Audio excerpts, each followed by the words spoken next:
అరే మొత్తం మానవ జాతి మొత్తానికి దేవుడు కావాలి, మతం కాదు, సాంప్రదాయాల ఆచారాలు కాదు, దేవుడు కావాలి. మన పెద్దలు వెతికిన దేవుడు, ప్రపంచంలో ఉన్న పెద్దలందరూ వెతికిన దేవుడు, ఆయన పేరు యేసుక్రీస్తు. రాబోతున్నానని చెప్పి అందరికి తన గుర్తులు ఇచ్చాడు ఆయన. బలవంతమేమీ లేదు, ఆధారాలు చూపిస్తాం. నమ్మాలంటే వారిని నమ్మమనండి, లేదంటే వారి ఇష్టం. కానీ మనం మాత్రం అర్థమయ్యే వరకు ప్రేమతో చెప్పాలి. ఎవరు మతం మార్చుకోవద్దు, కులం మార్చుకోవద్దు, అందరు దేవుణ్ణి తెలుసుకోవాలి.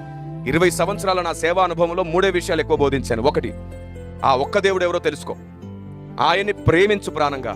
3వది, ఆయనకి నచ్చిందే చేయడానికి బ్రతుకు చాలు. 3 విషయాలు. ఆయన్ని తెలుసుకో, ఆయన్ని ప్రేమించు, ఆయనకి నచ్చింది చెయ్యి. నేను ఇంతవరకు ఎప్పుడు ఎవరిని బొట్టు తీయమని లేదు, తాళి తీయమని లేదు, తెల్ల చీర కట్టుకోమని లేదు, తెల్ల బట్టలు వేసుకోమని లేదు, ముగ్గులేయడం మానేయమని లేదు, పటాలు తీసేయమని లేదు, వాళ్ళకి ఏమి చెప్పలేదు. నేను దేవుణ్ణి తెలుసుకోమన్నాను, దేవుని ప్రాణంగా ప్రేమించమన్నాను, నేర్పించాను. ఆ తర్వాత దేవునికి నచ్చినట్లు బ్రతకమన్నాను, నచ్చినట్లు బ్రతకడం ఏమిటో చెప్పాను, అంతే.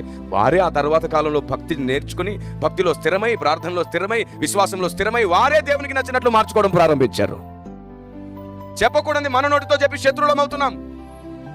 దేవుడే వివేకం ఇచ్చి మార్చాల్సినవి మారుస్తాడు. మనం ఎందుకు సిద్ధాంతాల రూపంలో వాటిని బోధించాలి? తెల్ల బట్టలు వేసుకోండి, బొట్టు తీసేని, ఇవన్నీ మనం ఎందుకు చెప్పాలి?